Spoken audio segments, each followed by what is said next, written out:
आज को वंदन करते हुए, नमन करते हुए बाबा साहब के श्री चरणों में अपना सादर नमस्कार अर्पित करते हुए, ये मैं हर साल पिछले 10-12 साल से इस कार्यक्रम में आता हूँ, आपके बीच में रहता हूँ और मुझे खुशी हुई है इस साल देख करके। बहुत सुंदर मंच, बहुत सुंदर फ्लैक्स लगी है और नई समिति को और आरके सिंह जी को और तमाम सम्मानित जो साथी मेरे सामने यहाँ बैठे हुए हैं, जिसने भी इस मंच को बनवाने में या बनाने में सहयोग दिया है, उन सबको मंगल कामना है।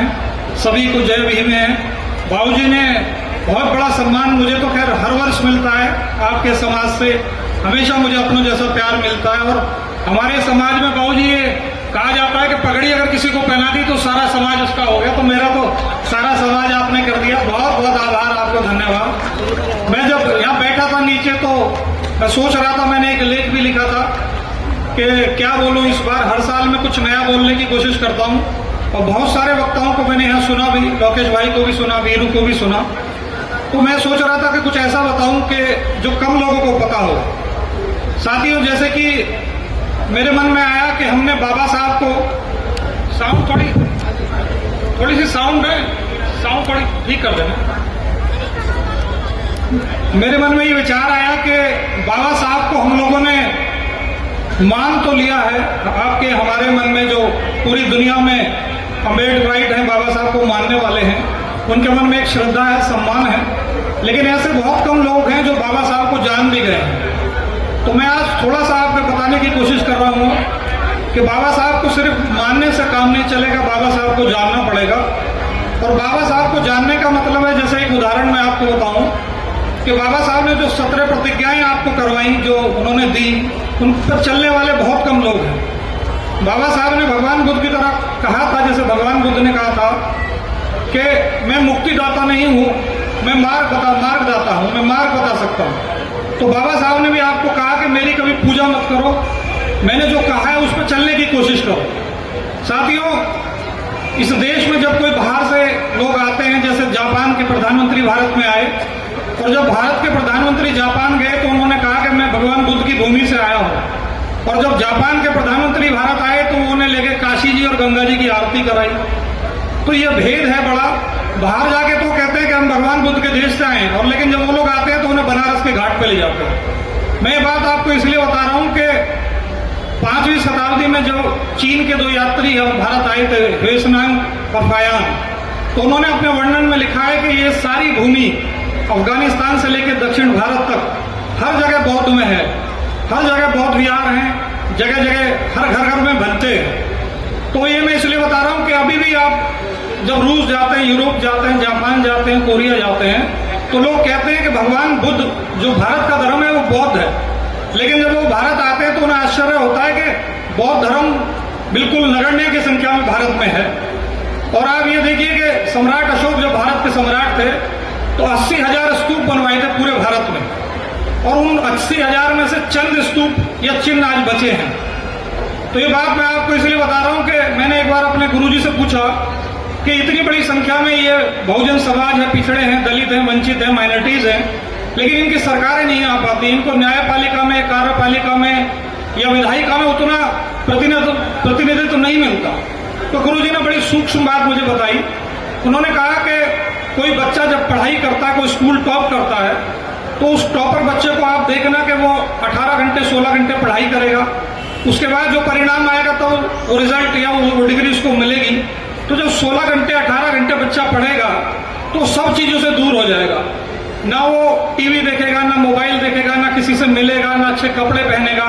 उसने सब चीजों का त्याग किया, और जब त्याग किया जाता है तो वो तप हो जाता है।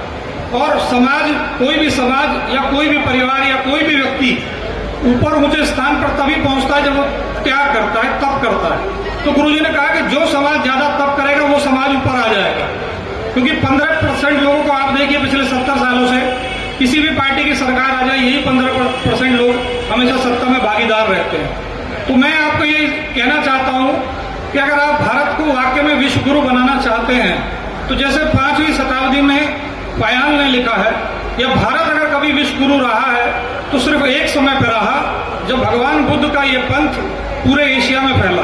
आज 40 से ज्यादा कंट्री आप देखिए, दुनिया में जाके देखिए, जो भगवान बुद्ध का अनुसरण कर रही है। तो वो विश्व गुरु कब बना? जब हम भगवान बुद्ध के मार्ग पर चले। और अगर हमें दोबारा विश्व गुरु बनना है तो हर घर में एक भंते पैदा करना होगा, हर परिवार में एक भंते होना चाहिए, तभी हमारा समाज, आपका समाज उन्नति कर सकता है। अब मैं अपना उदाहरण बताऊं, आरपी सिंह भाऊ जी बता रहे थे, मैं अपने छोटे बेटे के साथ सुबह यहाँ आया था और मेरे छोटा बेटा जो कि अभी 4 साल का है, वो बुद्ध वंदना करता है सुबह शाम। और मैंने अपने बड़े बेटे का नाम मिलिंद रखा है, मिलिंद राजा के ऊपर। और मेरे घर में कोई पुरोहित नहीं आता, बहुत भंते आते हैं या सतगुरु साहब पंथ को मानने वाले, गुरु रविदास जी को मानने वाले आते हैं। तो मैं आपको बताना चाह रहा हूं कि अगर आपको हमको वाकई में तरक्की करनी है तो हमें बाबा साहब को जानना पड़ेगा, मानने से काम नहीं चलेगा। अब आप सोचिए 17 प्रतिज्ञाओं में कितने लोग ऐसे हैं, बाबा साहब ने कहा मांस मत खाओ, मदिरा मत पियो, छल मत करो, जुआ मत खेलो और कर्मकांड की पूजा मत करो। लेकिन आप ज्यादातर लोगों को देखेंगे कि वो श्रद्धा है, विश्वास है, आस्था है, लेकिन उनको बाबा साहब को जानना नहीं, उनके मार्ग पर चल नहीं पाते। तो उनको अगर आपको पाना है, भारत को आगे ले जाना है, तो आपको बाबा साहब को जानना पड़ेगा और उनके मार्ग पर चलना पड़ेगा। मैं भी बहुत देर बोल सकता था, लेकिन मुझे एक कार्यक्रम में जाना है, तो मैं इसी के साथ अपनी बात समाप्त करता हूं। नहीं, धन्यवाद, आपका धन्यवाद है। तो देखिए, मैं एक दो बात और याद करके आया था कि एक बार कोलंबिया यूनिवर्सिटी में शायद बाबा साहब थे, तो वहां किसी ने ब्लैक बोर्ड पर लिखा हुआ था कि महान व्यक्ति को, विचारधारा को समाप्त नहीं किया जा सकता। तो बाबा जी ने उसको थॉट को पढ़ा और उस पर मिटा के उन्होंने लिख दिया, अगर महान व्यक्ति के विचारों को समाप्त कर दिया जाए तो महान व्यक्ति को समाप्त किया जा सकता है। अगले दिन यूनिवर्सिटी के प्रोफेसर आए, उन्होंने चांसलर से कहा कि भाई ये किसने किया है, उसको बुलाओ। तो बाबा साहब को बुलाया गया और उन्होंने बाबा साहब का सम्मान किया कि इस बच्चे ने, इस व्यक्ति ने ये बात बताई कि अगर आप किसी को समाप्त करना चाहते हैं तो उसको विचारों को समाप्त कर दीजिए। आज आप भारत में पिछले 10 सालों से देख रहे हैं, एक ही विचारधारा है जिसको आप मनुस्मृति कहिए, मनुवादी कहिए। वो आपको, हमको कभी आगे देखना नहीं चाहता। वो आपको शिक्षा अच्छी नहीं देंगे, साधन अच्छे नहीं देंगे, राशन दे देंगे। तो मेरा आपसे कहना है कि आज बहुत बड़ी लड़ाई आज देश में होने जा रही है, चुनाव हमारे सर पे है। हालांकि ये मंच राजनीतिक नहीं है, मैं किसी पार्टी की भी बात नहीं करूंगा, लेकिन हमें अपने विवेक से ये जरूर फैसला करना पड़ेगा कि संविधान के पक्ष में कौन खड़ा है और संविधान के विपक्ष में कौन खड़ा है। उन शक्तियों को आपको दूर करना पड़ेगा। बाबा साहब ने कहा था, जब संविधान उन्होंने 1956 में राष्ट्रपति जी को दिया, 1950 में उन्होंने कहा था कि कोई संविधान कितना भी अच्छा क्यों ना हो, अगर उसको पालन करने वाले अच्छे लोग नहीं होंगे तो संविधान बुरा हो जाए। आज आप देखिए जितनी कोशिशें हो रही हैं वो सब संविधान के खिलाफ है। तो अगर हम अभी नहीं चेते तो हमें और भी बुरा समय देखना पड़ेगा। लेकिन जैसा मैं जानता हूं कि आपका समाज बहुत जागरूक है, हमारा, जैसे वीरू भाई कह रहे थे कि सब समाज को बाबा साहब की जयंती मनानी चाहिए। मैं पिछले 10-12 साल से देख रहा हूं कि हर समाज में जागृति है।